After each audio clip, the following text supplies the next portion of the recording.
नमस्कार, Hindustan hotline news में आपका स्वागत है। मैं हूं मानवेंद्र। जी हाँ दोस्तों, समय हो चला है खास कार्यक्रम हिंदी जगत का।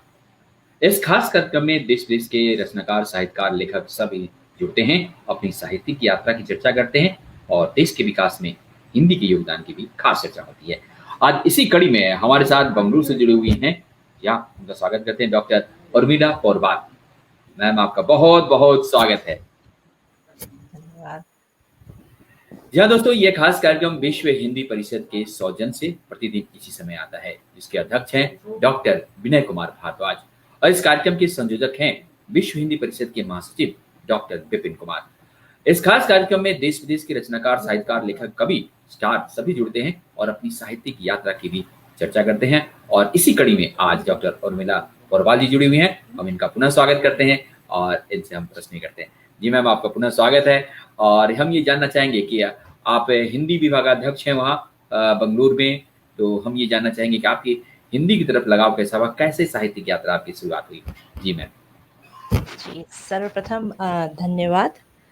ये बहुत अच्छी योजना के साथ कार्यक्रम प्रस्तुत किया गया है और इसकी एक कड़ी के रूप में मुझे जुड़ने का अवसर मिला। यह मेरे लिए बहुत सौभाग्य की बात है। और मैं जानकारी के लिए बताऊं, मूलतः मैं मध्य प्रदेश से हूँ। जी जी जी, और लगभग 6 वर्षों से मैं यहीं पर हिंदी की सेवा कर रही हूँ बेंगलोर में रहते हुए। जी जी संयोग ऐसे ही बनते हैं कि विवाह पश्चात ही आना हुआ यहाँ पर। जी जी तो अगर आप बात करें कि यहाँ पर हिंदी के से जुड़ना कैसे हुआ जीवन में, तो वैसे तो पारिवारिक रूप से कोई पहले साहित्य से जुड़ा हुआ नहीं है। जी जैसे-जैसे पढ़ने के क्षेत्र में, शिक्षा के क्षेत्र में आगे बढ़ते गए, जी तो पहले रुझान था मनोविज्ञान की ओर। जी मनोविज्ञान बहुत पसंदीदा विषय रहा और उसी में कुछ आगे पढ़ना चाहते थे, तो स्नातक तक मनोविज्ञान को पढ़ा। जी लेकिन तब साहित्य से भी जुड़ गए थे। स्नातक में मनोविज्ञान के साथ हिंदी साहित्य भी विषय रहा। तो वहाँ पर जब साहित्य पढ़ना शुरू किया, हिंदी भाषा तो चूँकि हिंदी माध्यम से ही पढ़ाई शिक्षा ग्रहण की है, तो प्रारंभिक रूप से ही पढ़ रहे थे, लेकिन जब साहित्य से जुड़ाव हुआ, जी तो उसे कहते हैं साहित्य को गहराई से समझने का अवसर प्राप्त हुआ। जी तो उसी समय ऐसा लगा कि मनोविज्ञान में रुचि है और साहित्य भी पसंद है, तो साहित्य एक ऐसा क्षेत्र है जहाँ मनोवैज्ञानिकता बसती है। जी तो अगर मनोविज्ञान के क्षेत्र में जाएँगे तो साहित्य छूट रहा है, लेकिन अगर साहित्य के क्षेत्र में जाएँगे तो मनोविज्ञान भी साथ है ही। जी जी तो बस क्या उसी बात। विचारधारा को आगे बढ़ाते हुए साहित्य के क्षेत्र से में आगे बढ़ गए। जी जी और और अभी शेषाद्रिम महाविद्यालय के आप वहाँ पर प्राध्यापिका हैं और विभागाध्यक्ष हैं हिंदी के। तो हम चाहेंगे कि बहुत कम लोग, खासतौर से उत्तर भारत के लोग, कम लोग जानते होंगे महाविद्यालय और केंद्रीय विश्वविद्यालय के बारे में। तो थोड़ा उसके बारे में बढ़ने बताएं कि आखिर वहाँ कैसी की पढ़ाई होती है और कैसी स्थिति है हिंदी की, दक्षिण में हिंदी की क्या स्थिति है, ये भी आप बताएं। जी मैम। ये मेरे लिए अच्छा तुलनात्मक विषय रहे हो सकता है, क्योंकि मध्य प्रदेश में शिक्षा ग्रहण की जन्मभूमि अगर मध्य प्रदेश रहा, तो कर्मभूमि अभी दक्षिण भारत है। तो जब शिक्षा ग्रहण कर रहे थे, तब मध्य प्रदेश में हिंदी की स्थिति को देखा, समझा। आज जब कर्म भूमि में हिंदी सेवा कर रहे हैं, तो हिंदी की यहाँ की स्थिति को समझने का अवसर प्राप्त हुआ। जी तो जब तुलना करते हैं तो ये देखने को मिलता है कि दक्षिण भारत में हिंदी सिर्फ़ पहले जब मध्य प्रदेश में या उत्तर भारत में रहकर सुनते थे, तो लगता था कि दक्षिण भारत में हिंदी नहीं है।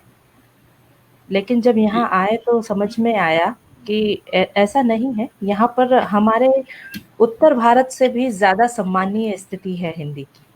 क्या बात। यहाँ यहाँ पर अभी जैसा कि आपको जानकारी है, शेषाद्रिपुरम जी महाविद्यालय है यहाँ पर, जी जिसमें मैं हिंदी विभाग में को पूरी तरीके से मैं कार्यभार संभालती हूँ। तो प्रत्येक सेमेस्टर में, क्योंकि सेमेस्टर व्यवस्था है यहाँ पर, जी जी और स्नातक स्तर में प्रथम 2 वर्ष तक 4 सेमेस्टर में हिंदी विषय है। जी, और तृतीय वर्ष में ऐसा नहीं है कि हिंदी हटाई गई है, सभी भाषाओं को पाठ्यक्रम से हटाया गया है। सिर्फ़ मुख्य विषय वे पढ़ते हैं विद्यार्थी, जब वे तृतीय वर्ष में आते हैं स्नातक स्तर पर। जी, तो ये व्यवस्था यहाँ पर है और 4 सेमेस्टर को जब हम देखते हैं कुल मिलाकर विद्यार्थियों की संख्या, तो आप प्रत्येक वर्ष या प्रत्येक सेमेस्टर जब जुलाई में आता है तो एडमिशन की बात करें, तो जी, जो नए विद्यार्थी का प्रवेश होता है, वह कम से कम लगभग 350 या 400 होते हैं। जी, क्या बात तो है! ये प्रत्येक वर्ष इतने विद्यार्थी अगर हिंदी यहाँ सीख रहे हैं, पढ़ रहे हैं, जी। तो हमारे लिए वो ये उम्मीद की किरण ही बहुत बड़ी क आशा जी है। हाँ, बिल्कुल, बिल्कुल, बिल्कुल मैम। और ख़ास तौर से बंगलुरु जैसे जगह में जहाँ के कह सकते हैं कि लग रहा है जैसे कि हिंदी को किनारे किया जा रहा है, लेकिन फिर भी वहाँ सीखने वाले की तादाद काफ़ी है और कह नहीं सकते आप कि वहाँ हिंदी भी पिछड़ी हुई है। लेकिन मैम काफ़ी आप आयोजन भी करती हैं, तो हम ये जानना चाहेंगे दर्शकों को बताइए किस तरह का आप हिंदी के लिए आयोजन करती हैं? जब मैं शेषाद्रिपुरम से जुड़ी थी, तब स्वाभाविक है हिंदी विभाग तो पहले भी था, क्योंकि यह बहुत पुरानी संस्था है, यहाँ पर 1973 से चल रही है। तो मैंने जब देखा कि इस विभाग में पहले कुछ कार्यक्रम या आयोजन हुए हैं या हिंदी को किस प्रकार से यहाँ पर रखा गया या उसे समझा जाता था, तो जी, यही समझ में आया कि काफ़ी लंबे समय का अंतराल आया है, आयोजन अभी हुए नहीं और जी, कारण कुछ भी रहे हों लेकिन जब मैंने 2015 से विद्यालय में महाविद्यालय में जो है कार्यक्रम का आयोजन करना शुरू किया, तो सबसे पहला उद्देश्य ये रहा कि हिंदी दिवस जो आता है प्रत्येक वर्ष, वह त्योहार होना चाहिए। जी, माफ़ कीजिएगा। जी, जी, तो यहाँ पर मैं और कार्यक्रम को जैसे करने का उद्देश्य इस प्रकार हो पाता है कि साहित्यकारों का अगर यहाँ पर बैंगलोर में किसी भी कारण से आना हो, जी, तो यहाँ पर जितने भी हिंदी के प्राध्यापक हैं, ये सबसे अच्छी बात है जो मैं गर्व के साथ कह सकती हूँ कि हिंदी के सारे प्राध्यापक एक परिवार की तरह जुड़े हुए हैं। क्या बात! यहाँ पर एक भी हिंदी प्राध्यापक ऐसा नहीं होगा जो दूसरे को न जानता हो। जी, जो चाहे वह ये तकनीकी सुविधा व्हाट्सएप सुविधा के कारण संभव हुआ हो, लेकिन सब एक ही बंधन में, एक ही लड़ी से जैसे माला की तरह पिरोए हुए हैं। जी, जी, तो अगर एक भी महाविद्यालय के प्राध्यापक महोदय कोई आयोजन करते हुए किसी अतिथि का निमंत्रित करते हैं और वो उत्तर भारत से आते हैं, जी, तो ये वे अपनी ज़िम्मेदारी समझते हुए हम सभी प्राध्यापकों को सूचित करते हैं और फिर हम भी अपनी सुविधा के अनुसार पहले से तैयारी करके या तो कार्यशाला का आयोजन करते हैं। जैसे उदाहरण के तौर पर मैं बताऊँगी लखनऊ के ल हुए हमारे सुशील कुमार सिंह जी, जी, उनका एक नाटक है अलख आज़ादी की। ओके, ये हमारे बीकॉम का पाठ्यक्रम रहा तृतीय सेमेस्टर। जी, तो जब उनका बैंगलोर आना हुआ, तो हमें सूचना मिली तो वे आए थे एक महाविद्यालय के लिए नाटक का निर्देशन करने के लिए, 1 महीने जी, के लिए जी, और उसी दौरान काफ़ी प्राध्यापकों ने अपने महाविद्यालय में कार्यशालाएँ का आयोजन किया या व्याख्यान का आयोजन किया। जी, उनमें से एक मैं भी रही मैंने भी उनको आमंत्रित कर कार्यशाला का आयोजन किया। उसी तरह से यहाँ पर मैंने समय-समय पर राष्ट्रीय संगोष्ठी, तो अंतर्राष्ट्रीय संगोष्ठी और इसी तरीके से बैंकों में हिंदी के क्षेत्र में रोज़गार और इस तरह से महत्वपूर्ण विषयों पर व्याख्यान का आयोजन समय-समय पर करती रही। तो विद्यार्थियों को कभी भी ऐसा ना लगे कि वो हिंदी विषय पढ़ रहे हैं तो उसका भविष्य क्या है? जी, क्योंकि आजकल शिक्षा को रोज़गार से जोड़ा जा रहा है, हम इसमें कोई दो राय नहीं है। जी, ये हम नकार नहीं सकते कि आज शिक्षा का सबसे प्रथम और प्राथमिक उद्देश्य जो है रोज़गार हो गया है। जी, तो अगर कोई हिंदी विषय को अहिंदी क्षेत्र में लेता है, तो उसके असमंजस की स्थिति यही होती है। सो हम लोग समय-समय पर इस प्रकार के आयोजन करते हैं कि उन्हें ये जानकारी मिलती रहे, ये मार्गदर्शन मिलता रहे विद्यार्थियों को कि उन हिंदी के क्षेत्र में उनके लिए संभावनाएं कितनी है। जी जी हाँ, बिल्कुल। और देखिए काफ़ी दर्शक जुड़े हुए हैं, वो आपका अभिवादन भी कर रहे हैं, और जिसमें हाँ, जर्मनी से शिप्रा शेरगिल भी जुड़ी हुई हैं। और उसके जी पहले एक दर्शक ने लिखा है, और ये है, जी हाँ, हमारे ये पुराने दर्शक हैं धर्मराज कुमार जी। आज प्रेमचंद जी की पुण्यतिथि है, और इस पर जी चलिए हम लोग उन्हें श्रद्धांजलि देते हैं, और उनकी कथा की भी हम चर्चा करेंगे। और काफ़ी कुछ अर्चना अवस्थी जी ने हाँ नमस्कार लिखा है, और जर्मनी से शिप्रा शिल्पी जी ने भी आपका अभिवादन करते हुए कहा है कि बहुत सुंदर बात कही उर्मिला जी, आपने की हिंदी दिवस पर एक त्यौहार होना चाहिए। जी हाँ, बिल्कुल, लेकिन उनके लिए हर दिन एक त्यौहार है। जी हाँ जी मैम, बिल्कुल बिल्कुल है। और कल ही हमारे ये कार्यक्रम में जुड़ी थी, जिस दिन हम सब इस विचार कर लेंगे उस दिन हर हिंदी घर घर में महकेगी। जी हाँ, जी जी बिल्कुल महकेगी। और जय हिंद। गोपाल पांडे जी लिख रहे हैं, शिप्रा जी भी क्या लिख रहे हैं, निसंदेह बहुत सार्थक विचार, हिंदी को रोजगार परक बनाना चाहिए। जी हाँ, हम लोगों को सब मिलकर ये इस पर कार्य पे करना होगा, तभी हम इस कार्य में सफल होंगे। मैम, आप बंगलुरु में है, वहाँ पर टकराव भी है हिंदी और अंग्रेजी में, या लोकल कन्नड़ और दूसरी भाषाओं में। कैसे आप वहाँ पर अपने आप को एडजस्ट करती हैं, हम ये कहना चाहेंगे, क्योंकि आपने कहा कि बाहर इधर से जब आते हैं लोग, तो काफ़ी लोग अपने आप को एक परिवार जैसा है, फिर भी टकराव की स्थिति भी तो रहती होगी। जी मैम। जी अगर सच कहूँ तो बैंगलोर में या कर्नाटक प्रदेश में ऐसी भावना ज़्यादा नहीं देखने को मिली। जी ये जितने भी विचार हम पढ़ते हैं अधिकतर समाचार पत्रों में और देखने को और पढ़ने को मिलते हैं। जी जी तो जब हम वास्तविक रूप से यहाँ पर व्यवहारिक रूप से रह रहे हैं, तो हमें हमारा अनुभव ये है कि अगर हम पर कोई दबाव होता तो अभी तक हम लोगों ने कन्नड़ा भाषा को सीख कर कैसे भी किसी भी माध्यम से सीख कर अपने आप को दक्षिण भारतीय बनाने का प्रयास किया होता। जी जी, बिल्कुल लेकिन सौभाग्य की बात यह है कि मैं मेरे कार्यस्थल पर भी जाती हूँ, तो कन्नड़ा विभाग है या कोई अन्य जो भी विषय के प्राध्यापक महोदय हैं, वे प्रयास करते हैं मुझसे हिंदी में बात करने के लिए। जी। वे ये चाहते हैं कि उन्हें उनकी हिंदी अच्छी हो जाए। क्या बात तो है। ये भावना ही बहुत बहुत सुखद है। और यहाँ पर एक बात और जो मैंने गौर की है, वो ये है कि जो पुराने लोग हैं, जी जो जिन्हें हम अपने पितामह के रूप में देख सकते हैं, जी वे बखूबी हिंदी जानते हैं और बड़ी खुशी से हिंदी भाषा में बात करते हैं। एक बार जिज्ञासावश मैंने प्रश्न किया था, जी। आपको हिंदी इतनी अच्छी हिंदी कैसे मालूम? तो जब मुझे जो उत्तर मिला वो यही था कि हम पुराने लोग हैं। अच्छा हमारे लिए सभी भाषाएं बराबर थी उस समय। जी जी हम सभी भाषाएं सीखना चाहते थे। आजकल के लोग हैं जो सिर्फ जिस भाषा में बोलते हैं या जो भाषा उनको सुनने को मिलती है सिर्फ वही जानते हैं। जी आ, पुराने के मुकाबले आश्चर्य होगा आपको सुनकर, जी लेकिन पुरानी पीढ़ी के मुकाबले नई पीढ़ी बड़े बेफिक्र अंदाज में कह देती है कि आई डोंट नो हिंदी। लेकिन पुराने लोग उस बात को समझते हैं। तो जी हाँ। हमारे यहाँ टकराहट की स्थिति तो व्यावहारिक रूप में देखें तो उतनी नहीं है जितनी हमें दूसरे सूचना माध्यमों से प्राप्त होती है। जी हाँ, बिल्कुल। और ये स्थिति होनी भी नहीं चाहिए, लेकिन वैसे पत्रकारिता में किया जाता है कि ऐसा लग रहा हो कि काफ़ी लड़ाई झगड़ा हो रहा है, लेकिन सब लोग भारतीय हैं, सब लोग चाहते हैं कि हिंदी विकास करे। और इसी कड़ी में विश्व हिंदी परिषद भी चाहता है, और उसी के सौजन्य से ये खास कार्यक्रम हिंदी जगत हम आपके लिए लाते हैं, और जिसके अध्यक्ष हैं डॉक्टर विनय कुमार भारद्वाज। इस कार्यक्रम के संयोजक हैं विश्व हिंदी परिषद के महासचिव डॉक्टर विपिन कुमार।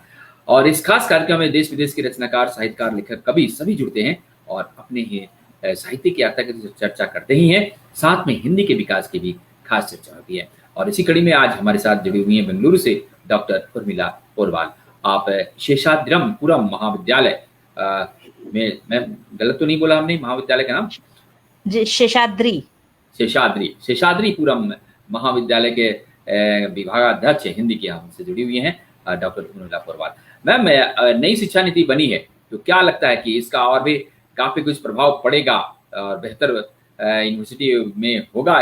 हिंदी और क्षेत्रीय भाषाओं का काफ़ी इसमें जोड़ दिया गया, क्या कहेंगे आप? जी, अब हमारी सफलता तो मैं कहूँ मानवेंद्र जी उसी समय हो जाती है जब, जैसा कि मैंने आपको बताया जी कि प्रथम 2 वर्ष स्नातक में हिंदी भाषा या कोई भी भाषा पढ़ाई जा रही है, जी यहाँ जी जो नियम है उसके अनुसार। लेकिन जैसे ही 4 सेमेस्टर खत्म होते हैं, विद्यार्थी स्वयं ये कहते हैं कि जो तृतीय वर्ष है, जी। उसमें हिंदी भाषा क्यों नहीं है? तो ये पिछले ही वर्ष हम सभी प्राध्यापक वगैरह का जो जब भी चर्चा परिचर्चा हो रही थी, जी तो यहाँ पर हम लोग ज्ञापन देने की तैयारी में थे कि जिस तरह से पहले होता था, 3 वर्ष स्नातक के भाषा होनी चाहिए थी, वैसी होनी चाहिए अभी भी। तो जैसे ही नई शिक्षा नीति आई, आप विश्वास मानिए, शायद अब जो माता-पिता थे, जो पहले शुरुआत से ही बच्चों को अपनी भाषा से दूर करके ये सोचते थे कि बचपन से ही अगर वह अंग्रेजी माध्यम या कोई भी विदेशी भाषा को सीखेगा तो उसका भविष्य उज्जवल होगा। जी तो अब उन पर कहीं न कहीं एक कहना चाहिए सीमा बंध गई है। हम ये नहीं कहते कि उन पे रोक लग गई है। एक वो सीमा में आ गए हैं कि भाषा को भाषा की तरह लेना चाहिए। वास्तव में कहा जाए तो हमारे यहाँ अंग्रेजी को भाषा की तरह नहीं, एक कौशल की तरह देखा जाता है। जी हाँ, कि बिल्कुल। तो वही हम गलती करते हाँ, हैं। और अगर जैसे ये साफ कहा जाता है कि अगर आपको अंग्रेजी आ रही है तो स्किलफुल हुँ, स्टूडेंट है ये। और जी, यही जी। कारण है, आप बड़ी अच्छी बात आपने कही। और यही कारण है कि दूसरी भाषाओं से और हिंदी के ज़्यादा ऊपर वो उसको माना जाता है, लेकिन ऐसा नहीं जी, है। जी। अगर आप इतने अच्छे हिंदी जानते हैं तो भी आपकी काफ़ी पूछ है। और हमने कई लोगों से बात की है, देश नहीं विदेशों में भी, कि जब वो हिंदी साहित्य लिए थे ग्रेजुएशन में, तो बड़ा उनके हीन भावना से देखा जा रहा था। लेकिन अभी वो कहते हैं कि उन्होंने कहा कि अभी सारे हमारे दोस्त अधिकारी भी हैं, मैं भी यहाँ पर हूँ, सब कुछ बदलाव में आया। तो आप इसको कैसे देखती हैं? जी मैम, बता ही रही थी आप। जी, जी। मैं बस उसी को आगे बढ़ाती हूँ जो चर्चा कर रही थी कि जी, भाषा को लोगों ने भाषा से बढ़कर समझ लिया, उसे कौशल बना दिया, इसीलिए एक कमतर और एक निम्नतर और एक उच्चतर लगने लगी। जी, लेकिन जब हिंदी में रोज़गार के अवसर आने ही लगे हैं, अब हिंदी को रोज़गार से जोड़ा जाने लगा है, तो अब हिंदी में भी सब लोगों को ये लगता है, नई पीढ़ी को भी अब ये लगता है कि हम अगर हिंदी सीख रहे हैं, तो ये हमारे लिए एक नया कौशल साबित होगी। जी, अब वे हिंदी को भी एक नए स्किल के रूप में लेते हैं, क्योंकि मल्टीलिंगुअल कहलाएँगे, क्योंकि अगर उनकी मातृभाषा कन्नड़ा है या तमिल, तेलुगु है, अंग्रेजी माध्यम में वे मुख्य विषय पढ़ रहे हैं और हिंदी को अगर उन्होंने एक विषय लिया है, भाषा का विषय लिया है, तो वे अपने आप में ही बहुभाषी हो जाते हैं। जी, बिल्कुल। तो ये हमारे लिए भी खुशी की बात है कि जब हम उन्हें मैं छोटे-छोटे जो व्याख्यान रखती हूँ, वे एक बार मैंने बैंक से राजभाषा अधिकारी जी को आमंत्रित किया, एक बार जी, ऐसे ही डीआरडीओ से राजभाषा अधिकारी महोदय। तो इसी तरह से जो-जो हिंदी को पढ़कर किसी न किसी शासकीय या प्रशासनिक कार्य में जुड़े हुए हैं, मैं उन्हीं को अतिथि के रूप में आमंत्रित कर इनको हमारे विद्यार्थियों को प्रेरित करने का प्रयास करती हूँ। जी हाँ, ये बिल्कुल। संभावनाएँ तो हैं। जी, जी। जी, चलिए देखिए, और काफ़ी लोग जुड़े हुए हैं और वो आपसे बात भी करना चाहते हैं। हम आपको दिखा देते हैं स्क्रीन पर। ये प्रजात प्रसून जी हैं, हमारे जी, पुराने दर्शक हैं। बहुत खुशी हुई है जानकर कि कर्नाटक में आप हिंदी भाषा का ही प्रयोग करती हैं। जी हाँ, जी, और धर्मराज जी हैं जिन्होंने आप अपने प्रोग्राम में दर्शकों को सीधे जुड़ने का जो अवसर प्रदान कर रहे हैं, इसके लिए मैं आपका दिल से धन्यवाद करता हूँ। लेकिन आप अपने प्रोग्राम को समय पर प्रसारित नहीं कर पा रहे हैं, इससे परेशानी होती है। चलिए, जी, हमारी कोशिश रहती है धर्मराज जी कि हम प्रसारण समय पर करें। हो सकता है कि अभी विलंब हो जाता है तकनीकी कारणों से। गोपाल पांडे जी लिख रहे हैं कि बहुत सुंदर प्रस्तुति और अच्छे प्रयास महोदय। हिंदी में आप लोग जैसे महान लोगों का बहुत बड़ा योगदान ही हिंदी सफलतापूर्वक पूरा देश में जन-जन तक पहुँच सकता है। धन्यवाद। जी हाँ, और दर्शक जुड़े हुए हैं, लेकिन हम आगे अभी चर्चा को आगे बढ़ाएँगे और हमारे साथ बंगलुरु से डॉक्टर उर्मिला पोरवाल जी जुड़ी हुई हैं। आप शेषाद्रीपुरम महाविद्यालय में हैं। थोड़ा-सा नाम कठिन है, शायद हम गलत पढ़ जाएँ तो बता दीजिएगा मैम। जी, और जी, इसमें खास तौर से हिंदी की वहाँ जो सेवा कर रही हैं दक्षिण में, इस पर हम खास चर्चा कर रहे हैं। जी हाँ मैम, आप खास तौर से कई साहित्यिक यात्राएँ भी की है, देश-विदेश की। हम इस पर भी जानना चाहेंगे, कैसा अनुभव रहा और कहाँ-कहाँ आप गईं जहाँ पर आपने हिंदी को वर्चस्व आपने वहाँ पर झंडे गाड़ के आए? जी मैम। जी, ये आप कहें माँ सरस्वती की कृपा रही कि मुझे काफ़ी संगोष्ठियों में अपने विचारों को अभिव्यक्त करने का अवसर प्राप्त हुआ। इसी यात्रा के जो पूरी श्रृंखला है, इसमें शुरुआत अगर मैं देखूँ तो 13 वर्ष हो चुके। लेकिन मैं अभी पिछले वर्ष यानी कि जो 2019 है, उसी को यादगार मानती हूँ, क्योंकि इसी दौरान लगभग सबसे ज़्यादा जीवन की यात्राएँ मैंने की। इसी मैं कहती हूँ साहित्य समृद्धि देता है, कीर्ति देता है, यश देता है, लेकिन साहित्य तीर्थ पुण्य भी देता है, ये मुझे इसी दौरान जो है अनुभव हुआ। मैंने जी, साहित्य की यात्रा ही की, तो उसमें वाराणसी, प्रयागराज भी आता है। मैं आप कहूँ कि जो तीर्थ हैं जिनके लिए व्यक्ति साधना, तपस्या करते हैं या समय निकालने के लिए प्रयास करते हैं, मुझे जी, साहित्य ने वहाँ पहुँचाया। क्या तो बात है! मेरे लिए ये सबसे यादगार जो यात्राएँ रही, जो मैंने प्रयागराज या काशी में या वाराणसी में की और काफ़ी अच्छा अनुभव रहा, काफ़ी विद्वज्जनों को सुनने का मौका मिला और उनके समक्ष अपने विचारों को रखकर अपने बारे में उनसे जो है समीक्षा सुनने को मिली। ये जी। मेरा सबसे यादगार अनुभव रहा उस दौरान। मैम आपने करीब 20 कविताएँ भी लिखी हैं, तो दर्शक इंतज़ार कर रहे होंगे कि कुछ कविताएँ भी आप सुनाएँगी शायद अपनी स्वरचित कविता है, तो निश्चित तौर पर दर्शकों से आप शेयर कीजिए, वो इंतज़ार कर रहे हैं। जी मैम। जी, ये मैं कहूँगी कि साहित्य से जुड़ने में या लेखकीय जीवन का प्रारंभ लगभग हम जितने साहित्यकारों की जीवनी पढ़ते हैं या उनका जीवन परिचय पढ़ते हैं यही लगता है कि सबसे पहले काव्य से ही प्रवेश होता है। हाँ, हाँ। जी, जी। तो मैंने भी यही शुरुआत की थी और काफ़ी कविताएँ लिखना ऐसा निरंतर नहीं रहा। जी, जी। समय-समय पर जब विचारधारा वैसी हो जाए, तो लिख दिया करती थी और मैं हमेशा एक विषय में बंध कर कभी लिख नहीं पाई। जी, मेरे लिए जिस तरह से जीवन है इंद्रधनुष के 7 रंगों से परिपूर्ण है, उसी जी, जी। तरह से जब शुरुआत की तब लिखती थी कि कहते हैं ना कि माँ माँ जो है वो प्रथम हमारी पाठशाला होती है। जी, जी, बिल्कुल। तो मैं सबसे पहले मैं पूरी-पूरी कविता की बजाय आपको सारे जो मेरी कविताओं में उतार-चढ़ाव आए, उसका मैं आपके सामने परिचय रखती हूँ। स्वागत, स्वागत। तो जब शुरुआत की थी तब ऐसा लगता था कि माता जो सामने है बस ये संपूर्ण जीवन ये ही है, इन्हीं के इर्द-गिर्द धुरी है हमारी। जी, जी। तो हमेशा और एक बात हमेशा सुनने को मिलती है, लड़कियाँ दूसरे घर जाएँगी, पराया धन है, तो ये सभी के लिए एक बहुत सामान्य सी बात है जो सुनी हो जाती है। जी, तो उसी दौरान लिखी हुई थी कि भई तेरा ही रूप हूँ, तेरी ही परछाई हूँ। क्या बात है! तेरा ही रूप हूँ, तेरी ही परछाई हूँ, गोद में आते देर न लगी और कह दिया तूने कि मैं पराई हूँ। ओह हो, हो! क्या तो बात है, क्या बात है।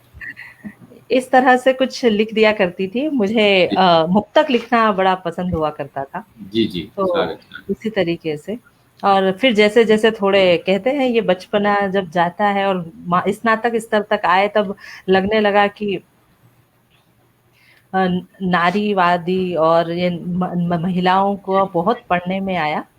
तब जी, एक नया रूप लिखा था कि हर रिश्ता जन्मा मुझसे, पर हर रिश्ते से हारी हूँ।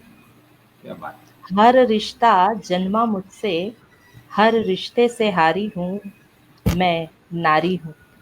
क्या बात है! तो क्या ये जब स्नातक स्तर तक पहुँचे थे, जी, तो जी। काफ़ी पढ़ने को मिला महिलाओं का जो भी सोच है और तो इस तरह से मैं लिखती थी जब और कर्म भूमि में पहुँच गए यानी बेंगलुरु आ गए तब लगा जी, कि जी। कहते विवाह हो गया, घर मायका छूट गया, जी, तो जी। तब लगा कि पथ के काँटों को एक-एक कर चुनना है। क्या बात है! पथ के कांटों को एक एक कर चुनना है, माँ मुझे तुम जैसा बनना है। क्या बात है, तो क्या बात तो मेरे अधिकतर कविताएं या तो जीवन पर है, नारी पर है या मेरी माता पर है। है। जी, सो जी, मेरे लिए सौभाग्य की बात है कि माता के साथ मैंने बहुत, मेरी मित्रता वाला जो है रहा माहौल, जी, तो उन पर ज़्यादा लिखा मैंने। जी, जी, और जी, जीवन के बारे में जब एक वक़्त रहता है, हमारी शिक्षा संपूर्ण होती है, फिर हमें लगता है कि हमें क्या करना है आगे। हम्म, तब लिखा था कि ए ज़िंदगी बता क्यों थमी है, क्या बात ए ज़िंदगी बता क्यों थमी है, कोई कोई रोक गया तुझको या जीवन में ही कोई कमी है, ए क्या बात ज़िंदगी बता क्यों क्या बात। थमी है। तो इसी तरीके से लिखती रही। जी, जी, और एक और है, जब कहते हैं कि संस्कारों वगैरह सीखना रहता है तो कि डाँटती, फटकारती, समझाती, सिखाती। जी, डाँटती, फटकारती, समझाती, सिखाती, अजब सी पहेली है, माँ मेरी सहेली है। जी, क्या बात है। तो इसी तो इसी प्रकार के कुछ मुक्तक मैं लिखा करती थी, और जी, समाचार जी। पत्र में प्रकाशित हो जाते थे तो मुझसे ज़्यादा मेरी माता खुश होती थी। मैम, आपने लघु कथा संग्रह भी किया है, तो हम उसके बारे में जाएंगे, जन दर्शकों को बताएंगे कि इस प्रकार से आपने लघु कथा और विषय क्या होता है। जी। मैंने अगर मैं सच कहूँ तो कभी कहानी या उपन्यास लिखने में मेरा कभी कलम चली ही नहीं। मैं कहूँ कि जी, उसमें जो धैर्य चाहिए, जो कहना चाहिए एक स्तर ऊपर की सोच चाहिए, वो अभी तक बन ही नहीं पाई। सिर्फ कुछ छोटे-छोटी घटनाएँ होती हैं जो जिनमें कुछ संदेश होता है, जो कोई जी, शिक्षा प्रदान कर जाती हैं या कोई एक सीख दे जाती हैं। पंचतंत्र की कहानियों के बारे में सभी जानते हैं।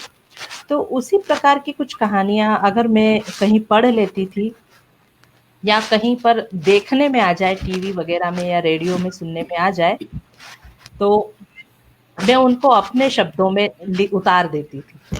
जी, और एक काम ज़रूर करती थी कि उनके नीचे उसका संदेश अलग से लिखती थी कि वो मेरी सोच होती थी, मुझे ओके, ऐसा लगता है।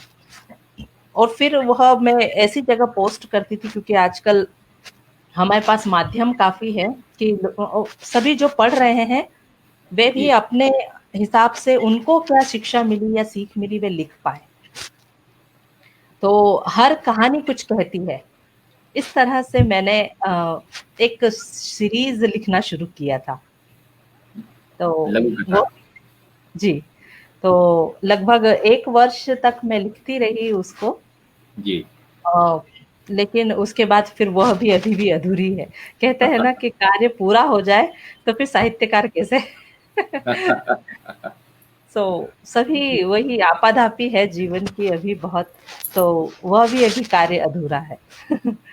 लेकिन काफ़ी अच्छी सीरीज़, उस समय एक नियम हो गया था जी, जी। कि 1 सप्ताह में एक अच्छा कुछ पढ़ना या देखना और फिर उसे अपने शब्दों में लिखना। हाँ मैम, आपने यात्रा वृत्तांत संग्रह भी लिखा है और संग्रह किया है, तो हम चाहेंगे कि इस पर कुछ चर्चा करें आप। हाँ, चूँकि मुझे यायावरी तो साहित्य पढ़ने वालों के और पाठकों की सबसे पहली जो है पसंद होती है, तो मैं भी उससे अछूती नहीं हूँ।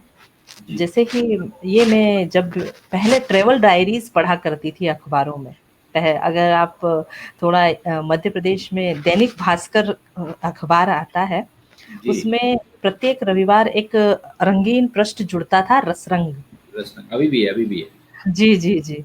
तो उसमें एक ट्रैवल डायरी ज़रूर आती थी सप्ताह में 1 बार। जी, तो मैं पढ़ा करती थी, तो मुझे उससे मैं उनको कटिंग भी किया करती थी कि इसको रखना चाहिए अपने पास। जब इस जगह जाना है, तो ये पढ़ कर जाएँगे। उस समय जी, इतनी के तकनीकी सुविधाएँ थी भी नहीं और ज्ञान भी कम था। जी, तो वो काफ़ी मैंने एकत्रित किए भी, और उनमें से खुशी की बात है काफ़ी जगह देखी भी। तो मेरे मेरे मन में ये भावना रही कि मुझे यात्राओं को भी एक एक डायरी में दर्ज करना चाहिए, एक जी, डायरी ज़रूर बनानी चाहिए। तो वो आज भी कहते हैं ना कि पूर्ण काम तो मतलब वो कहते हैं ना वो संपूर्णता की ओर नहीं जा पाता। कहीं एक एक डायरी में कहीं पर सारा ब्यौरा लिखा है, दूसरी डायरी में दूसरा ब्यौरा लिखा है, लेकिन जिस दिन उन सबका संकलन होगा, तब वो एक पुस्तक का रूप हो पाएगा। क्या बात है, क्या बात है। जी। यहाँ दोस्तों खास बात यह है कि हम आपको बता दें कि आज बेंगलुरु से हमारे साथ जुड़ी हुई हैं डॉक्टर उर्मिला पोरवाल। आप हिंदी विभागाध्यक्ष हैं शेषाद्रीपुरम महाविद्यालय में। दोस्तों ये खास कार्यक्रम विश्व हिंदी परिषद के सौजन्य से प्रतिदिन 8 बजे आता है, जिसके अध्यक्ष हैं डॉक्टर विनय कुमार भारद्वाज। और इस कार्यक्रम के पूरे संयोजक हैं विश्व हिंदी परिषद के सचिव डॉक्टर विपिन कुमार। दोस्तों इस खास कार्यक्रम में देश विदेश के रचनाकार, साहित्यकार, लेखक, कवि सभी जुड़ते हैं और अपनी साहित्यिक यात्रा की चर्चा करते ही हैं। साथ में हिंदी के विकास और रोजगार परक कैसे हो, इस पर खास चर्चा करते हैं। और इसी कड़ी में आज हमारे साथ डॉक्टर उर्मिला पोरवाल बेंगलुरु से जुड़ी हुई हैं। मैम, आपने काफी शोध पत्र भी लिखा है और कई शोध किए हैं। हम ये जानना चाहेंगे, विभिन्न विषयों में किए हैं आपने, तो कौन से आपकी विशेष रुचि किसमें है? हाँ, जैसा कि मैं पहले भी उल्लेख कर चुकी हूँ, मनोविज्ञान मुझे भाता है। तो जहाँ पर भी रहस्यवादिता होती है, मनोवैज्ञानिकता होती है, वे सारे जो साहित्य हैं, मुझे लुभाते हैं, मैं पढ़ती हूँ उनको ज़रूर। तो मैं जब शोध पत्र लिखती हूँ, तब मैं ये मानकर लिखती हूँ कि नए से नए विषय में लिखेंगे, तो नई से नई जानकारी प्राप्त होगी। कभी एक साहित्यकार को पकड़ कर पढ़ना मेरे स्वभाव में रहा नहीं। जी, मैं हमेशा एक विषय देखती थी और उस विषय से जुड़े सारे साहित्यकारों के लेखन को देखती थी और फिर उसी को पढ़ती थी। तो अगर आप कहें कि शोध पत्र लिखने का दायरा क्या है, तो दायरा ये हो जाता है कि जो विषय शोध पत्र जैसे संगोष्ठी किसी ने आयोजन किया, प्रपत्र का प्रचार-प्रसार शुरू हुआ, विषय नया है, तो मुझे आकर्षित ज़रूर करेगा। उसके उसके बारे में 1 सप्ताह, 2 सप्ताह मैं पढ़ूँगी, उसके बाद फिर अपने आप ही उसके बारे में ज़रूर लिखूँगी। इसी क्या तरह से शोध पत्र तैयार होते हैं। जी। तो आपने 13 वर्ष का लंबा लेखनीय जीवन है आपका, लेकिन अभी तक कोई पुस्तक प्रकाशन वैसे आपके लिए विचार क्यों नहीं किया आपने? जी, वही मैं कह रही हूँ ना कि जिस तरह की साधना और तपस्या चाहिए एक व्यक्तिगत रूप से प्रकाशित जी, होने के लिए, जी, जी। उस वो धैर्य अभी आ नहीं पाया है। तो मैंने लेकिन पुस्तकें प्रकाशित हुई है, कम से कम 15 पुस्तकों में जो होता है संकलन, जो जी, पूरे संकलन बनते हैं जिसमें 10 से 20 लेखक के रूप में, जिसे को-राइटर कहते हैं, सहायक लेखक जो जुड़ते हैं, उस रूप में हम मैं जुड़ी और लगभग 10 से 12 नए-नए विषयों पर ही, अलग-अलग विषयों पर ही लिखने का अवसर मिला। तो मैं अगर कहूँ कि पुस्तक निकालने का मन क्यों नहीं बना पाई, इतना विस्तृत सब सामग्री एकत्रित होने के बाद भी, जी, तो मैंने जो अपना शोध कार्य यानी कि जो मैंने पीएचडी की है, वो नेमीचंद जी पर है, नेमीचंद जैन, दिल्ली से थे और जी, नाट्य आलोचक, बहुत उम्दा नाट्य आलोचक रहे। जी। वे तार सप्तक में के एक कवि भी थे।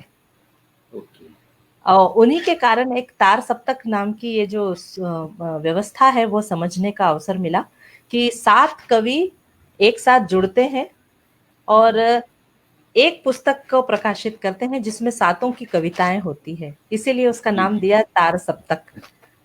तो क्या बात वह व्यवस्था मुझे कहीं न कहीं जच गई कि अकेले प्रकाशित होने में, और वो उस प्रकाशन का आजकल तो आप भी जानते हैं क्या स्थिति है। है। जी, जी। जो पैसे जमा कर दे, उसका प्रकाशन संभव है, कोई नई बात नहीं। तो जी, वो पहले जो प्रकाशन हुआ करते थे, वह उम्दा थे कि आपकी रचनाओं को कोई चय पढ़ रहा है, फिर उससे चयनित कर रहा है और फिर प्रकाशन कर रहा है। तो फिर मुझे तब से जब ये व्यवस्था अच्छी लगी, तो मैंने भी इसी तरीके से सहायक रूप में ही जुड़ना पसंद किया। जी, जी। लेकिन ये ज़रूर है कि जिस दिन कोई अच्छा अवसर बना, तो स्वयं नहीं, कोई अच्छे प्रकाशक महोदय को अब मेरी लेखनी पसंद आई तो अवश्य प्रकाशन भी होगा। जी हाँ। और ये मैम ये भी जानना चाहेंगे कि आप साहित्यिक क्षेत्र में आई तो आपकी प्रेरणा से कौन रहे? किनसे आप ज़्यादा प्रेरणा ली? हाँ, जैसे मैं पहले ही उल्लेख किया कि परिवार में मैं एकमात्र ही इस क्षेत्र की शुरुआत कर रही हूँ। इससे पहले कोई प्रेरणा लेने के लिए वैसे कोई था नहीं कि जिनके नक्शे कदम पे हम चल लें। लेकिन मैं ये ज़रूर चाहती थी कि मैं शिक्षक बनूँ। जब विद्यालय जाती थी तो शिक्षक मुझे बहुत प्रभावित करते थे। लगता था कि शिक्षक तो ज़रूर बनना है। विषय निर्धारण नहीं था, कौन से विषय का बनना है, लेकिन शिक्षक बनना है। जी, जी। और उसी से आगे बढ़कर जब स्नातक तक आए तो ये भी निश्चित हो गया कि कौन से विषय का बनना है। जी, जी। और जब इसी स्नातक के बाद जब स्नातकोत्तर स्तर पर विक्रम विश्वविद्यालय उज्जैन में प्रवेश लिया, तो जी, मेरे वहाँ पर एक हम सौभाग्यशाली हैं कि बड़े-बड़े जो साहित्यकार और विद्वान आज माने जा रहे हैं, वही हमारे गुरु हैं।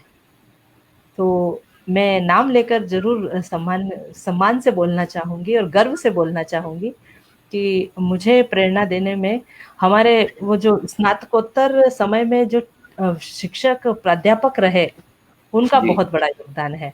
लेखन के क्षेत्र में मुझे प्रेरणा उन्हीं से मिली और ख़ास तौर पर मैं बताऊँ जिनको मैंने आगे फिर अपने शोध ग्रंथ या शोध पीएचडी के लिए गाइड भी बनाया, मैं उन्हीं को गुरु बनाया।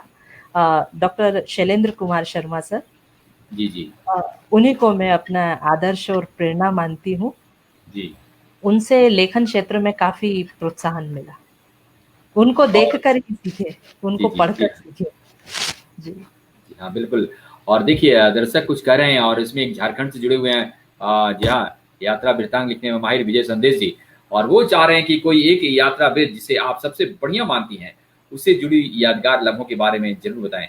आप झारखंड से हैं और यात्रा वृत्तांत आप काफ़ी लिखते हैं। जी हाँ, जी। तो ये आपसे भी सुनना चाह रहे हैं कुछ। जी, जैसे कि मैं उल्लेख कर चुकी हूँ, मेरे सभी साहित्यिक यात्राओं में मेरे लिए प्रयागराज और वाराणसी, काशी की यात्रा सबसे यादगार महत्वपूर्ण है। जी, वो मैं वो संयोग भी इतने अच्छे बने उसमें कि मैं उसी के को लिखना ज़रूर चाहूँगी जब भी लिखूँगी। जी, अगर उसी में से मैं यादगार में बताऊँ तो आपको काशी के बारे में बताऊँगी जी, कि मैं उज्जैन से हूँ, महाकालेश्वर की नगरी है। जी, जी, तो जो उज्जैन के जितने निवासी हैं वो एक बार बाबा महाकाल के समस्त स्वरूपों का दर्शन ज़रूर करना चाहते हैं। तो जैसे 84 महादेव कहते हैं या जो भी 4 धाम है, तो मन में ये बचपन से ही धार्मिक प्रवृत्ति तो रही ही है। जी, तो काफ़ी बार चर्चा होती थी कि प्रयागराज तक गए हैं, वाराणसी, काशी भी जा सकते थे, क्यों नहीं जाना हुआ? उस यात्रा के समय ये चर्चा काफ़ी हुई कि 1-2 दिन का समय ज़्यादा निकाला गया होता, तो वहाँ यात्रा करके आ सकते थे। क्या लेकिन अब विश्वास मानिए कि वह अफ़सोस 1 सप्ताह से ज़्यादा नहीं हो पाया। अगले सप्ताह ही मुझे आमंत्रण प्राप्त हुआ वहाँ का और मैं 1 दिन के यात्रा भी कर सकती थी, लेकिन मैंने 3 दिन की यात्रा की।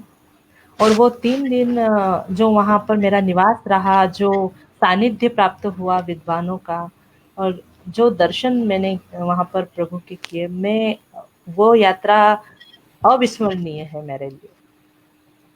क्या बात गंगा आरती के दर्शन होना मतलब मैं अपने आप को सौभाग्यशाली ही मानती हूँ, क्योंकि आज के जो जीवन को हम जी रहे हैं, सब विश्वास मानिए सभी भाग-दौड़ कर रहे हैं। जी, जी, बिल्कुल। को कोई व्यक्ति अगर कह दे कि वे संतुष्टि से और शांति से घर में आराम से बैठे हैं तो वे शायद अपनी मानसिक स्थिति को अभी पढ़ नहीं पाए हैं।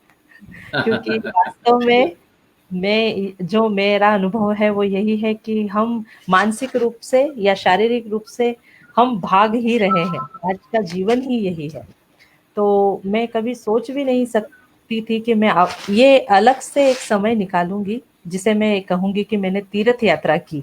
जी, तीर्थ यात्रा के नाम से अगर मैं कुछ याद करूँगी तो मेरी ये साहित्यिक यात्राएँ ही हैं। तो मैं यही कहूँगी कि जब यात्रा वृत्त लिखूँगी तो ज़रूर साझा करूँगी मैं आपके साथ।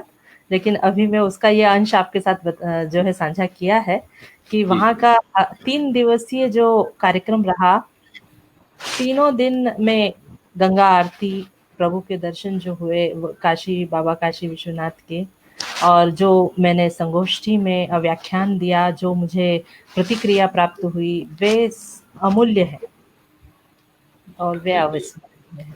जी। जी हाँ, विजय संदेश जी दिया, निश्चित तौर पर आपके प्रश्नों का जवाब मिल गया होगा और आप भी काफ़ी अच्छे लिखते हैं यात्रा वृत्तांत, और सर हमारे कार्यक्रम में आ भी चुके हैं और जुड़े भी रहते हैं। चलिए और ख़ास तौर से मैम हम ये जानना चाहेंगे कौन से साहित्यकार की लेखनी आपको ज़्यादा प्रभावित किया है? अभी जिनकी आज पुण्यतिथि है, वे जी, एक जी। ऐसे लेखक हुए, एक ऐसी लेखनी के जो कहना चाहिए मालिक हुए कि बिना प्रभाव के उनका कोई साहित्य है ही नहीं। वे कम बोलते हैं, उनका साहित्य ज़्यादा बोलता है। क्या बात! तो मैं उनसे, प्रेमचंद जी से प्रभावित हुए बिना तो कोई रह नहीं सकता। और मैं मार्मिक और रहस्यवादी और कहना चाहिए मैं व्यावहारिक जो होती हैं, जी, कल्पनाओं से परे जो व्यावहारिक बातें होती हैं, उनको पढ़ना ज़्यादा पसंद करती हूँ। तो वास्तविक जो लिखा है, ये हमारे हरिशंकर परसाई जी ने लिखा है, मुंशी प्रेमचंद जी ने लिखा है, हरिवंश राय बच्चन जिन्होंने हालावाद लिखा है, ये मेरे मतलब पसंदीदा लेखकों में रहे। लेकिन अगर आप कहें कि आपको प्रेरणा या जिनकी लेखनी आप कभी नहीं भूल सकती, जिनसे आप कुछ सीखती भी हैं, तो वे कबीरदास जी। क्या बात! उनको बहुत पढ़ा है और जितना पढ़ा है कभी पुराने नहीं हुए। हर जी, जीवन के हर मोड़ पर मुझे लगता है आपके पास कोई भी समस्या, कोई भी उलझन हो, उनकी कबीर ग्रंथावली पढ़ें आप, कोई ना कोई दोहा आपका समाधान ज़रूर होगा। जी, तो मैंने शोध पत्र भी लिखा था कि जी, जी, जीवन की अ, असंगतियों में प्रासंगिक कबीर। जी, और मैंने उसमें जो पूरा व्याख्या की थी वो आज की पीढ़ी की ही की थी कि युवा पीढ़ी किस तरह से विचलित हो जाती है छोटी-छोटी बातों पर। तो और जी, मैंने हर एक उदाहरण के साथ युवा पीढ़ी का एक उदाहरण और उसी के साथ में एक कबीरदास जी का दोहा जोड़ा। तो उसका प्रकाशन भी हुआ। कभी अवसर मिला तो वो भी मैं साझा करूँगी। जी, जी, अगर किसी को पढ़ना है, वे ज़रूर अपना ईमेल आईडी दीजिए, मैं भेज दूँगी आपको भी।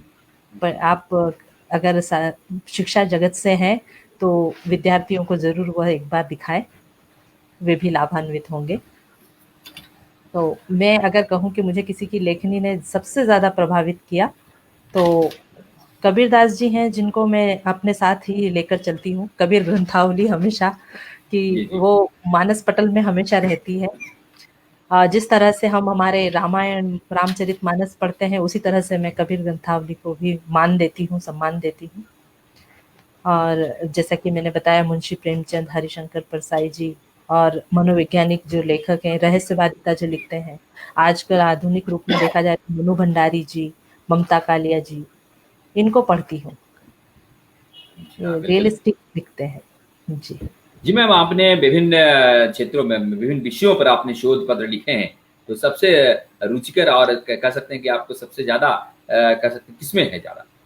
किसमें रुचि है सबसे ज़्यादा? मुझे हाँ, सबसे ज़्यादा अगर मैंने जब लिखा तो मैंने अन्य भाषाओं के जो लेखकों, साहित्यकारों के बारे में लिखा, वह मुझे सबसे ज़्यादा रुचिकर लगता है। क्योंकि जी, हमारे हिंदी साहित्य से जुड़े हुए लोगों को, हमारे हिंदी साहित्य के लेखकों का परिचय कम या ज़्यादा कैसे न किसी रूप में मिल जाता है। लेकिन अन्य भाषाओं के जो साहित्यकार हैं, उन्होंने हिंदी के लिए क्या-क्या किया, वे वह पक्ष अभी भी अछूता है, अप्रत्यक्ष रूप से है। हम उसे प्रत्यक्ष बनाने का प्रयास करने में बड़ी खुशी होती है। जी, तो जी, हाँ, कुछ मैंने महाराष्ट्र के साहित्यकारों को, कुछ दक्षिण भारत के साहित्यकारों को, कुछ गुजरात के साहित्यकारों को जिन्होंने हिंदी के लिए काम किया है या सेवा दी है, योगदान किया है, उनको मैं ज़रूर प्रकाश में लाने का प्रयास करती हूँ। जी हाँ, बिल्कुल और निश्चित तौर पर आप सफल होंगी, जिस प्रकार से आप मेहनत कर रही हैं, उसमें आपको सफलता भी हासिल होगी। दोस्तों, आपको बता दें कि ये खास कार्यक्रम हिंदी जगत आपके लिए यहाँ प्रतिदिन रात्रि के 8 बजे आता है और इस खास कार्यक्रम के अध्यक्ष हैं, यहाँ विश्व हिंदी परिषद के अध्यक्ष हैं डॉक्टर विनय कुमार भारद्वाज और इस कार्यक्रम के संयोजक हैं विश्व हिंदी परिषद के महासचिव डॉक्टर विपिन कुमार, जिसमें देश विदेश के रचनाकार, साहित्यकार, लेखक सभी को जोड़ते हैं और वो अपने आकर यहाँ पर साहित्य की यात्रा की चर्चा करते हैं और खास तौर से हिंदी का कैसे विकास हो, इस पर खास चर्चा भी रहती है। इसी कड़ी में आज हमारे साथ डॉक्टर उर्मिला पौरवाल जी जुड़ी हुई हैं, आप बंगलुरु से हैं और वहाँ खास तौर से शेषाद्रिपुरम महाविद्यालय से आप वहाँ हिंदी विभाग अध्यक्ष हैं और मैम से हम ये जानना चाहेंगे विश्व हिंदी परिषद के इस प्रयास को आप कैसे देखती हैं? मैं बड़ी प्रसन्न हूँ कि मैं भी आज इसकी इस श्रृंखला की एक कड़ी हूँ, क्योंकि आज हिंदी भाषा के लिए जैसे एक कहावत है, बूंद बूंद से घड़ा भरता है, वैसे ही कोई भी प्रयास छोटा नहीं हो सकता। हमारी भाषा में कोई कमी नहीं है, हमारी भाषा कहीं पिछड़ी हुई नहीं है। यह सारा जो खेल है वह सोच का है, परिस्थितियों का है। परिस्थितियों को हमने बदला है, अब हिंदी को फिर से रोजगार से जोड़ा है, तो वापस अपने मुकाम पर कहना चाहिए, अपने सम्मानीय स्थान पर हिंदी पहुंच रही है और पहुंचेगी भी। तो उसी का परिणाम है कि आज साहित्यकार एक व्यक्ति जो है शिक्षा मंत्री है।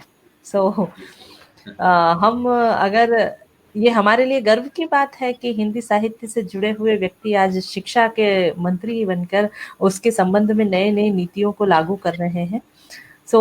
अगर हम देखें कि विश्व हिंदी परिषद का यह जो कार्यक्रम है ये कहाँ योगदान देता है, तो ये एक मंच प्रदान कर रहा है हिंदी की सेवा करने वाली उन पीढ़ियों को जो अब कुछ कर रही हैं, जो पहले अपने पूर्वजों को पढ़कर, पूर्वज यहाँ पर मैं उनको कह रही हूँ जो साहित्य के महान विद्वान रहे हैं, वे हमारे जो साहित्य से हम आगे जुड़कर जो सेवा कर रहे हैं, हम सबके पूर्वज ही हैं।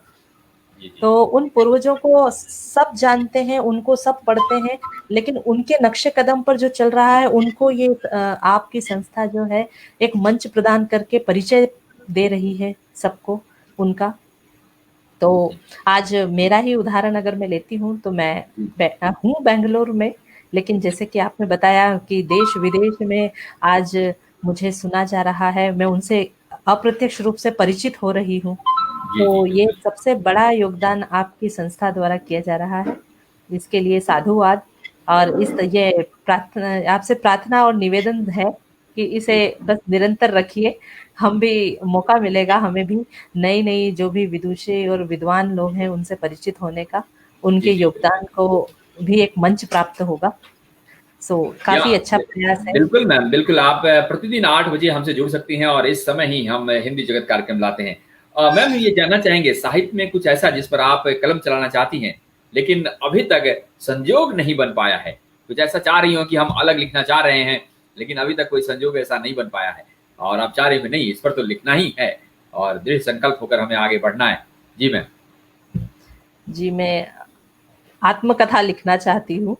क्या बात। और जैसा कि मैंने बताया उसके लिए जो धैर्य, जो साधना और तपस्या चाहिए, वो मानसिक अभी स्थिति बन ही नहीं पाई। लेकिन जैसे होता है ना कि हर एक शोध का, हर एक लेखन का एक पड़ाव होता है, प्रथम बिंदु सामग्री संकलन जो हम सीखते हैं आजकल शोधार्थी बनकर, तो उसी श्रृंखला में सामग्री संकलन होती जा रही है, लेकिन वह मन स्थिति नहीं बन पा रही है कि आत्मकथा लिखी जाए।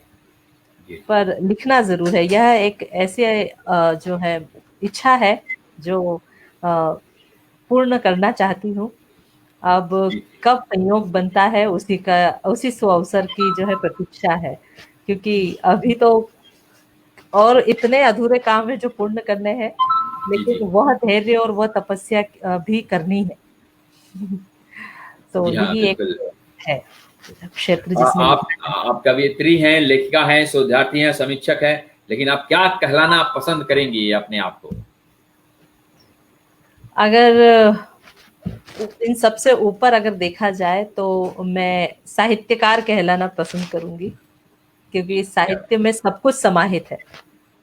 आप साहित्यकार बनकर शिक्षक भी रह सकते हैं, प्रमुख भी रह सकते हैं, विभाग प्रमुख भी रह सकते हैं, आयोजक भी बन सकते हैं, यात्रा वृत्तांत या साहित्य की 22 विधाएं हैं, सभी विधाओं में लिख सकते हैं। जी तो जी अगर मैं कोई अभी जो मेरी विधाएं हैं, अगर एक विधा का चयन करती हूँ तो मैं अपने आप को एक सीमा में बांध लूंगी। जी तो मैं अपने आप को साहित्यकार कहलाना ज्यादा पसंद करूंगी, ताकि मैं स्वतंत्र रहूं और हर क्षेत्र में लेखनी मेरी चलती रहे, और जी मेरे विचारों को एक जो है मंच मिलता रहे। जी हाँ मैम, आपको काफ़ी अवार्ड भी मिल चुका है और ऐसे में हम ये जानना चाहें काफ़ी, जैसे काव्य लेखन सम्मान 2015 के बाद आपको काफ़ी अवार्ड मिले हैं और जी काव्य लेखन सम्मान, हिंदी सेवा सम्मान, हिंदी भाषा भूषण और कई ऐसे हैं। तो आपको कौन सा मन पसंदीदा आपको अवार्ड लगा होगा, ये बड़ा महत्वपूर्ण है? हाँ, लगभग 22 है।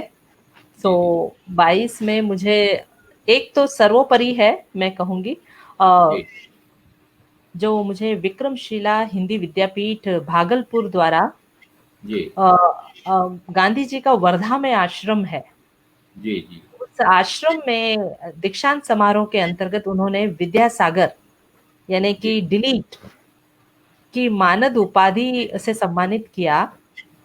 जी वह सम्मान मेरे लिए सर्वोपरि था, क्योंकि एक तो चूंकि गांधीवादी विचारधारा जो है, हम ये नहीं कह सकते कि हम गांधी जी को के समर्थक हैं। ये एक जी गांधी जी को अब एक विचारधारा के रूप में, एक मनोवैज्ञानिक पक्ष के रूप में देखना पड़ता है, कि उनके जी जो सिद्धांत हैं, उनकी जो विचार हैं, वे आज यश शरीर के रूप में उपस्थित है, सभी के साथ हैं। किसी न जी किसी रूप में सभी व्यक्ति उन पर विश्वास करता ही है। जी तो अगर मैं कबीरदास जी के बाद किसी के सिद्धांतों को बहुत गहराई से पढ़ती हूँ तो वे गांधी जी हैं। तो जब मुझे वह आमंत्रण प्राप्त हुआ और मेरा चयन हुआ, तो जी वह मेरे लिए अविस्मरणीय था।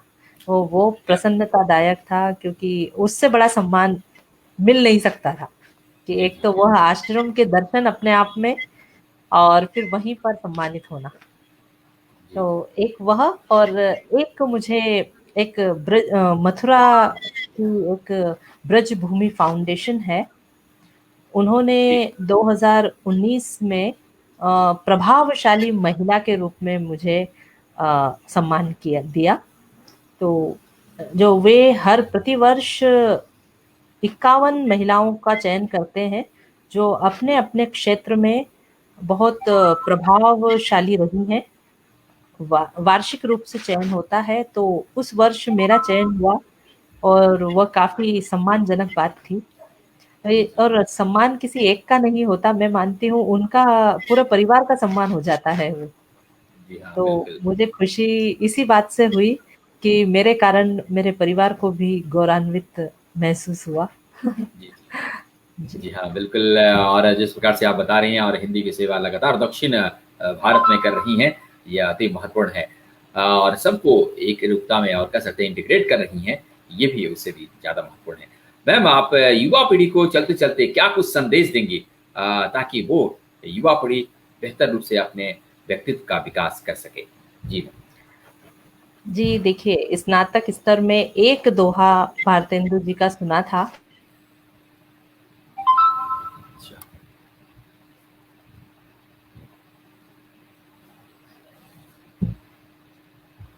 जी हाँ दोस्तों, शायद डॉक्टर रुमिला पोरवाल बंगलुरु से जुड़ी हुई थी। उनसे अभी हमारा खास तौर से तकनीकी कारणों से कुछ संपर्क टूट गया है। लेकिन हम आपको बताते हैं कि जिस प्रकार से उन्होंने अपनी साहित्य की यात्रा की चर्चा की, हिंदी के विकास के बारे में खास चर्चा की, और वो भी दक्षिण में। और और यह भी कहा कि जिस प्रकार से लगातार वहाँ पर नामांकन के लिए लोग जुड़े रहते हैं, ये अति महत्वपूर्ण है। ऐसा नहीं है कि यहाँ पर हिंदी के प्रति कोई अरुचि है। और 400-500 लड़के हिंदी में केवल नामांकन के लिए आते हैं और बड़ी अच्छी हिंदी उन लोग सीखते हैं। दोस्तों, हम आपको बता दें कि आप भी हमारे खास कार्यक्रम से जुड़ सकते हैं। आप जिस भी प्लेटफॉर्म से हैं, वहाँ से ही आप प्रश्न भी पूछ सकते हैं। अगर आप चाहते हैं कि हमारे कार्यक्रम में भाग लेना, कमेंट बॉक्स में आए, आप निश्चित तौर पर जैसे जुड़ेंगे हम आपको मौका देंगे। और देखिए डॉक्टर उर्मिला जी जुड़ चुकी हैं, हम फिर से। जी मैम, जी, हाँ जी, जी, जी। जी, और तकनीकी खराबी, माफ़ हाँ कीजिए। जी, कोई बात जी, स्नातक स्तर पर जी, एक दोहा पढ़ने को मिला भारतेंदु हरिश्चंद्र जी का, जी, और उसी ने मेरी विचारधारा को बहुत कहना चाहिए सकारात्मक रूप से प्रभावित किया। मैं वही युवा पीढ़ी को भी, और हमारी कक्षा में भी जब मुझे कोई अवसर मिलता है तो मैं ज़रूर ये बात उन्हें व्याख्या सहित बताने की कोशिश करती हूँ कि शायद किसी को सकारात्मक रूप से प्रेरणा प्राप्त हो जाए। वही मैं आज आपके इस मंच के माध्यम से सभी के समक्ष प्रस्तुत करूँगी जी, कि निज भाषा उन्नति अहे, सब उन्नति को मूल। जी, निज भाषा उन्नति अहे, सब उन्नति को मूल। बिन निज भाषा ज्ञान के, मिटत न हिय को सूल। क्या, यानी कि अर्थ भी मैं बता दूं कि जी, हमारी ये उस समय लिखा गया जब हमारे यहाँ गुलामी की परिस्थितियां थी, अंग्रेजी हम पर थोपी जा रही थी। तो यह दोहा लिखा हरिश्चंद्र जी ने। जी, तो भारतेंदु हरिश्चंद्र जी का इसका अर्थ यही था कि वे ये कह रहे हैं कि निज भाषा उन्नति है। हमारी जो अपनी भाषा है, जो हमारी जो ये हिंदी है, जो भारत की भाषा है, उसी में हमारी उन्नति छुपी हुई है। जी, सब उन्नति को मूल। आप कितनी भी बड़ी तरक्की कर लें, आप कितनी ही ऊंचाइयों को छू ले, उन सब उन्नतियों की जड़ जो होगी, जो फाउंडेशन होगी, वह हमारी निज भाषा ही होगी। बिन जी, निज भाषा ज्ञान के, बिना हमारी ये जो निज, हमारी जो स्व भाषा है, उसका ज्ञान प्राप्त किए बिना मिटत न हिय को सूल। हमारे जो हृदय में कोई पीड़ा है, कोई दर्द है और हम किसी के साथ बांटना चाहते हैं, वह जो कांटा है जो चुभ रहा है हृदय में, वह हमारी भाषा में बात किए बिना नहीं निकलने वाला। इसीलिए अपनी भाषा को जरूर सीखना चाहिए, उसे महत्व देना चाहिए। आप ऊंचाइयों को छुएं, आज की मांग है वह कि आप दूसरी भाषाओं का ज्ञान प्राप्त करें, उससे पिछड़ना नहीं है, आधुनिक बनना है और जमाने के साथ कदम मिलाकर चलना है। तो सब भाषाओं को तो सीखना ही है, लेकिन उसके साथ आपको अपनी निज भाषा का सम्मान भी बरकरार रखना है। जी। तो यही मैं बहुत अपनी बहुत ओर से। शुक्रिया, बहुत बहुत धन्यवाद डॉक्टर उर्मिला पौरवाल जी, जिस प्रकार से आपने आकर और संदेश दिए हैं वो अति महत्वपूर्ण है। आप हिंदी विभागाध्यक्ष हैं शेषाद्रिपुरम महाविद्यालय के। जी बहुत बहुत शुक्रिया, बहुत बहुत धन्यवाद जी, हमसे जुड़ने के लिए। और जैसे ही फिर मौका मिलेगा हम आपको आमंत्रित करेंगे, आप निश्चित तौर पर आइएगा और भी कई चर्चाएं करनी है। जी बहुत बहुत शुक्रिया। बहुत बहुत धन्यवाद। नमस्ते। जी हाँ दोस्तों, तो ये थी डॉक्टर उर्मिला पौरवाल, बेंगलुरु से जुड़ी हुई थी और हिंदी विभागाध्यक्ष थी ये शेषाद्रिपुरम महाविद्यालय बेंगलुरु में। दोस्तों, हिंदी जगत के यह कार्यक्रम खासतौर से विश्व हिंदी परिषद के सौजन्य से प्रतिदिन इसी समय यानी 8 बजे आता है। इस कार्यक्रम के अध्यक्ष हैं डॉक्टर विनय कुमार भारद्वाज और संयोजक हैं विश्व हिंदी परिषद के महासचिव डॉक्टर विपिन कुमार। इस खास कार्यक्रम में देश विदेश के रचनाकार, साहित्यकार, लेखक, कवि सभी जुड़ते हैं और अपने हिंदी साहित्यिक यात्रा की चर्चा करते हैं और हिंदी के विकास के लिए खास चर्चा करते हैं। दोस्तों, हम फिर कल पुनः आपसे जुड़ेंगे और विशेष कार्यक्रम को लेकर आएंगे। जुड़े रहिएगा हमारे साथ, अपने कमेंट्स बॉक्स में जाके जरूर कमेंट्स कीजिए। और अगर आपने अभी तक हमारे यूट्यूब पर हैं आप, तो उसको सब्सक्राइब कीजिए और फेसबुक पर हैं लाइक कीजिए, शेयर कीजिए। निश्चित तौर पर हिंदुस्तान हॉटलाइन न्यूज से आप जुड़े रहिए। तो दीजिए मानवीय को भी इजाजत। नमस्कार, बाय, सबका खैर।